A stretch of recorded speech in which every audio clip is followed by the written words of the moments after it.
5 de diciembre han pasado 3 cosas de las que sí o sí tienen que estar informados. La Subcomisión de Acusaciones Constitucionales mandó al archivo la denuncia contra la vicepresidenta Dina Boluarte.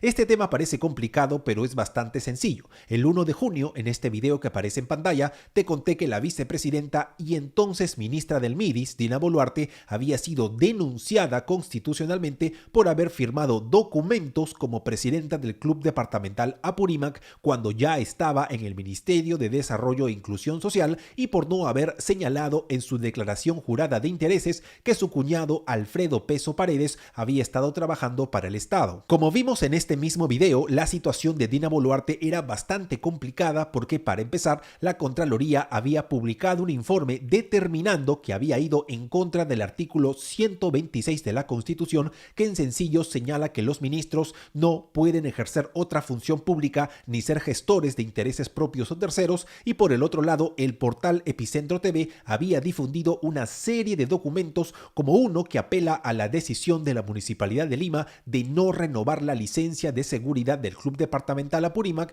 otro sobre el nivel de riesgo del local y otro en el que Dina Boluarte confirma sus datos para recibir notificaciones de la Municipalidad de Lima relacionadas al trámite de la licencia del club, y todos estos documentos llevaban la firma de la entonces ministra del MIDIS. ¿Por qué es importante recordar todo esto? Lo que pasa es que en la mañana de ayer, lunes 5 de diciembre, hubo sesión en la Subcomisión de Acusaciones Constitucionales para revisar el caso de Dina Boluarte. El delegado de este caso, el congresista Edgar Raimundo, de la bancada de Cambio Democrático, expuso todo lo que acabamos de recordar y los descargos de la exministra del MIDIS. Luego presentó su informe final, que en resumen señala que Boluarte no habría ido en contra del artículo 126 de la Constitución porque, según él, los trámites que realizó no configuran actos de gestión y o dirección de una asociación y no le han generado ningún gasto al Estado, y finalmente presentó la conclusión del informe, que recomienda mandar al archivo la denuncia. Después de la presentación del informe final, la presidenta Lady Camones autorizó el inicio del debate. Algunos congresistas de oposición, como Milagros Jáuregui de Renovación Popular y Patricia Juárez de Fuerza Popular, expresaron su rechazo a la recomendación de mandar al archivo la denuncia y adelantaron que votarían en contra.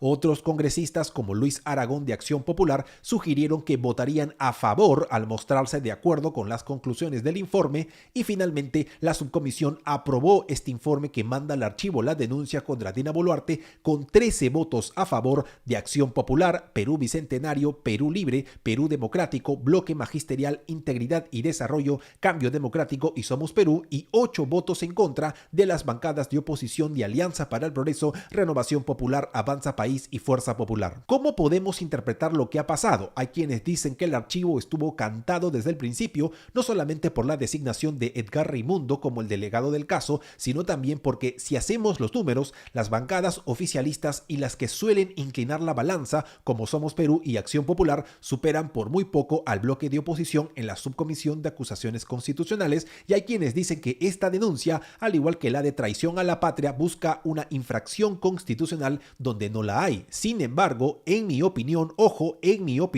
lo que nos podría decir esta votación es que, a pesar de que muchos partidos, incluyendo a Perú Libre, no quieren a Dina Boluarte, estos mismos partidos están dispuestos a dejar sus diferencias a un lado para tomar las precauciones que sean necesarias para que, en caso vaquen o suspendan al presidente Pedro Castillo, sea Dina Boluarte la que asuma la presidencia para que ellos puedan continuar cobrando su sueldo. Vladimir Cerrón, por ejemplo, ha publicado el siguiente mensaje en su cuenta de Twitter: independientemente de la actitud traidora que tuvo la vicepresidenta Dina Boluarte con Perú Libre, el informe de la SAC dirigido por Edgar Raimundo guarda coherencia y consistencia. La bancada analizó, apoyó y votó con principio de objetividad. Todo fue una patraña montada. Ojo, antes de terminar con este tema, hay un detalle que no puede pasar desapercibido. Al inicio de la sesión de ayer, Lady Camones informó que la subcomisión ha elegido a la congresista Noelia Herrera de Renovación Popular como la delegada de la denuncia constitucional presentada por la fiscal de la Nación, Patricia Benavides,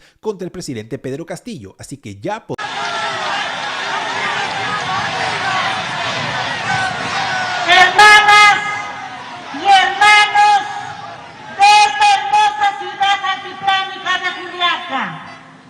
a mí me da mucha tristeza y mucha pena que algunas voces ignorantes tengan que estar diciendo que la compañera Dina está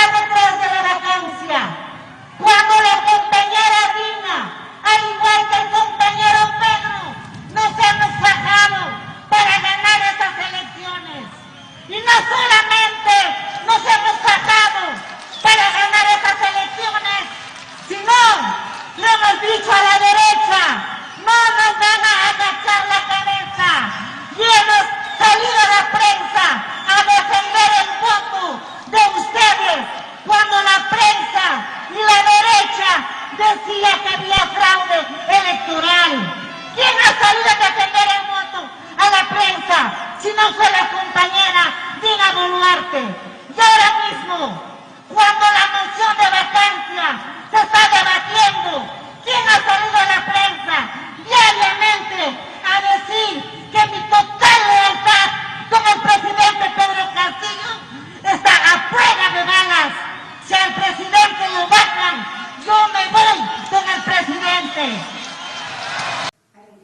La nefasta labor obstruccionista de la mayoría de congresistas, identificados con intereses racistas y sociales en general, ha logrado crear el caos con el fin de asumir el gobierno al margen de la voluntad popular y del orden constitucional.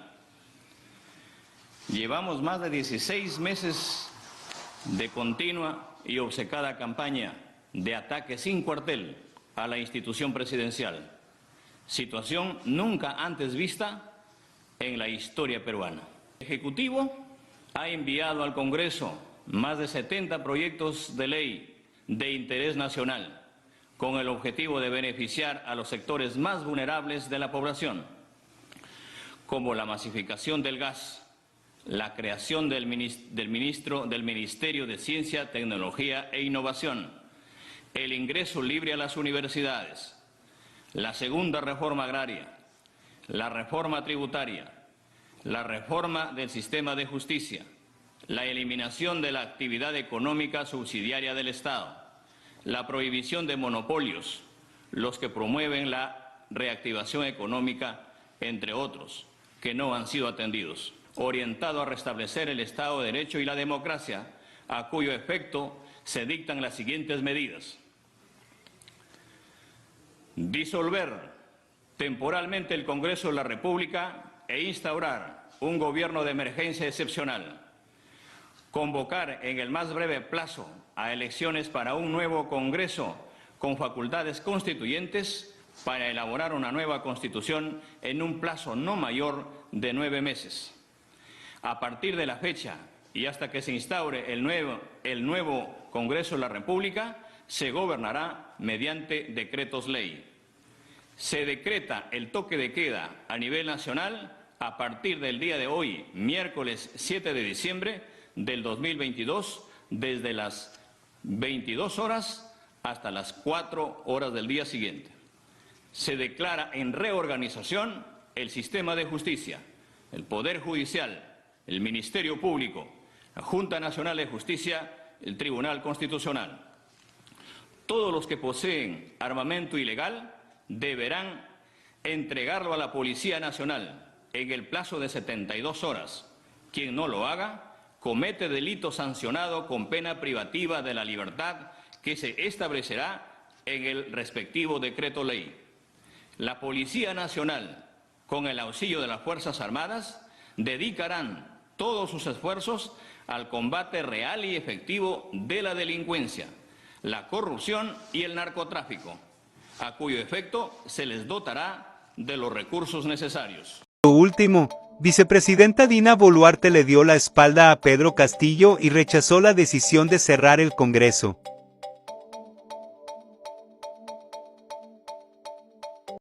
El pronunciamiento del Comando Conjunto de las Fuerzas Armadas que se produce precisamente con este comunicado. Comando Conjunto de las Fuerzas Armadas y Policía Nacional del Perú. El Comando Conjunto de las Fuerzas Armadas y la Policía Nacional del Perú ponen en conocimiento de la opinión pública lo siguiente. Las Fuerzas Armadas y la Policía Nacional son respetuosas del orden constitucional establecido. El artículo 134 de la Constitución Política establece que el presidente de la República está facultado para disolver el Congreso si éste ha censurado o negado su confianza a 2 consejos de ministros. Cualquier acto contrario al orden constitucional establecido constituye una infracción a la Constitución y genera el no acatamiento por parte de las Fuerzas Armadas y la Policía Nacional del Perú. Se invoca a la ciudadanía a mantener la calma y confiar en las instituciones del Estado legalmente establecidas. Las Fuerzas Armadas y la Policía Nacional del Perú nos mantenemos unidos, firmes y dignos. Siempre. Lima, 7 de diciembre del 2022. Y atención, repetimos, fue aprobada la vacancia para el presidente de Perú, Pedro Castillo, con 101 votos a favor por parte de los congresistas.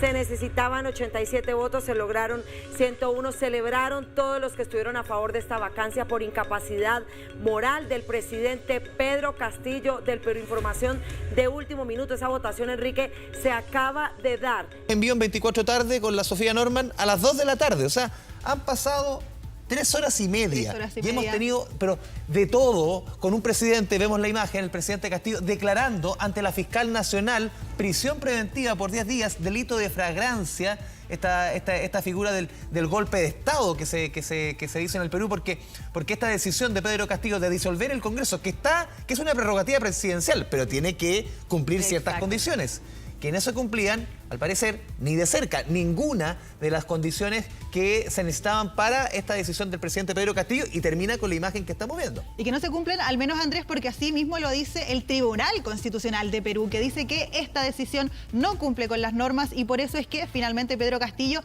está, como lo vemos ahí, en la prefectura de Lima. Él se entrega voluntariamente y llegan entonces ahí las fiscales, la fiscal nacional, así como también la fiscal anticorrupción, a tomar la declaración, y finalmente él firma estos documentos que escuchábamos que decía la televisión peruana, y le dan entonces 10 días de prisión preventiva. Eso, como todos conocemos, se ha producido un intento de golpe de Estado, una impronta promovida por el señor Pedro Castillo, que no ha encontrado eco en las instituciones de la democracia y en la calle.